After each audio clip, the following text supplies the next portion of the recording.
시청자 여러분 안녕하십니까? 11월 8일 금요일 하남방송 뉴스투데이 유가연입니다. 첫 번째 뉴스입니다. 국토교통부 대도시권 광역교통위원회는 지난 10월 31일 세종문화회관에서 광역교통기본구상에 지하철 9호선 하남 연장과 강일 환승센터를 포함한다고 밝혔습니다. 이번에 발표한 광역교통구상은 대도시권 광역교통의 정책 방향을 제시하는 기본구상으로 하남시는 신도시 개발 등 생활권 확대에 맞춰 3, 5호선과 위례 신사선 등 도시철도 연장을 추진하고 지하철 9호선 연장에 대해선 서울 도시철도망 구축 계획안에 선행 구간과 함께 동시 반영하는 것을 검토 중이며 최종 사업 시행 여부는 예타 등을 거쳐 조치하겠다는 계획입니다. 강일 환승센터 또한 이번 광역교통에 반영돼 사전 타당성 조사 용역 중으로 추후 예타를 거쳐 조치할 계획입니다.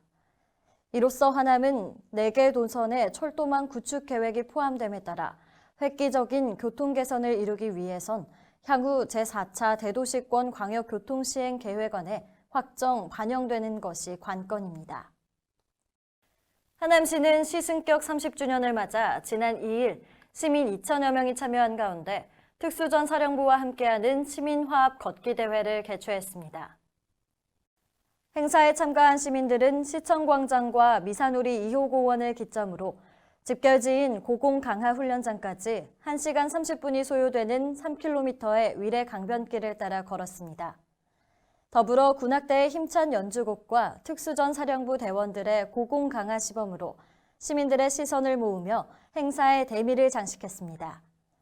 김상우 시장은 인사말을 통해 금일 시민 모두가 한마음이 되어 우정과 화합을 나누고 즐거운 시간이 되길 희망한다고 말했습니다. 한편 올해로 제42회째를 맞는 특수전 사령관배 고공강하대회는 지난 2010년 하남시와 특전사가 민관 교류 협약을 맺어 시민화합 걷기대회와 함께 해마다 치러지고 있으며 시민들에게 건강과 함께 고공강하 시범 등 볼거리를 제공하는 하남시의 대표 행사 중 하나입니다. 지난 3일 하남문화재단이 주최한 가을 소풍 행사에 총 2천여 명의 하남 시민이 관람한 가운데 다채로운 문화 행사가 펼쳐졌습니다. 이날 행사는 시민경연대회 슈퍼스타 하남을 비롯해 거리극 공연, 청정 마켓 등으로 구성됐습니다. 슈퍼스타 하남은 10팀의 본선 진출자들이 열띤 경연을 벌인 끝에 대상을 포함한 총 4팀의 수상자가 선정됐습니다. 어울마당 야외극장에서는 총 7회에 걸친 공연이 진행됐고 청정마켓에서는 하남시의 젊은 청년들이 직접 만든 개성 넘치는 물품들을 판매했습니다. 하남문화재단 관계자는 시민들과 함께하는 다양한 문화 행사들을 만들기 위해 노력하겠다고 밝히며 이날 행사를 방문한 모든 시민들에게 감사 인사를 전했습니다.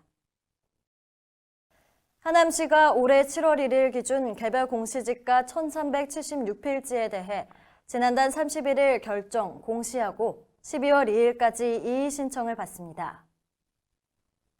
이번에 결정, 공시되는 개별 공시지가는 2019년 1월 1일부터 6월 30일까지 분할, 합병, 지목 변경 등의 토지 이동 사유가 발생된 토지가 대상입니다. 개별 공시지가에 대해 이의가 있는 토지 소유자 및 이해관계인은 12월 2일까지 일사편리 부동산 통합민원 또는 시청 토지정보과로 이의 신청서를 제출하면 됩니다. 또한 토지정보과에서는 이 기간 중 개별 공시지가 감정평가사 상담제를 운영할 예정입니다.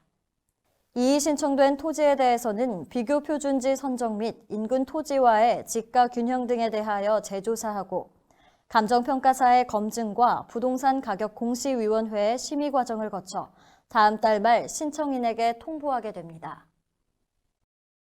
하남시가 청년의 사회 참여를 높이고 사회적 기본권 보장을 위한 청년 기본소득에 대한 4분기 신청 접수를 11월 한 달간 실시합니다. 청년 기본소득은 경기도 내에서 연속 3년 이상 거주하거나 합산 10년 이상 주민등록을 두고 현재 하남시에 주소를 둔 만 24세 청년들에게 분기별 25만 원씩 1년간 최대 100만 원을 지역화폐 하모니카드로 지급하는 청년복지 정책 사업입니다.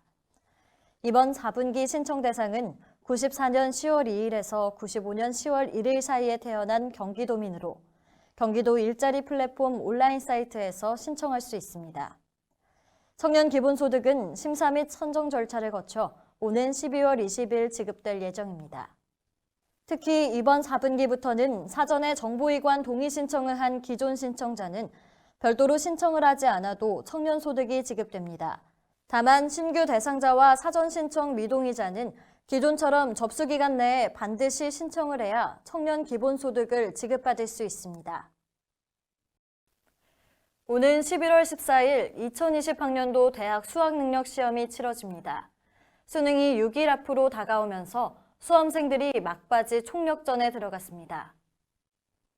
올해는 지난해보다 46,190명 감소한 54만 8,734명이 지원했으며 하남시는 지난해보다 54명이 증가한 1,885명이 지원했습니다. 하남시에서는 신장고와 남한고, 경영고, 풍산고, 미래중학교 등 5개 학교에서 수능이 치러질 예정이며 수험생들은 시험 당일 수험표와 신분증을 챙겨 오전 8시 10분까지 입시를 완료해야 합니다. 8일 기상청 예보에 따르면 수능 당일 입시 한파에 버금가는 추위가 찾아올 것으로 전망됩니다. 수험생은 옷차림을 따뜻하게 하고 면역력이 떨어지지 않도록 컨디션 조절에 힘써야 합니다. 전문가들은 수능을 며칠 앞둔 시점에 식단 관리가 중요하다며 주의력과 집중력 향상에 도움이 되는 식단으로 최상의 컨디션을 유지해야 한다고 당부했습니다.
이상으로 뉴스투데이를 마칩니다. 시청해주신 여러분 고맙습니다.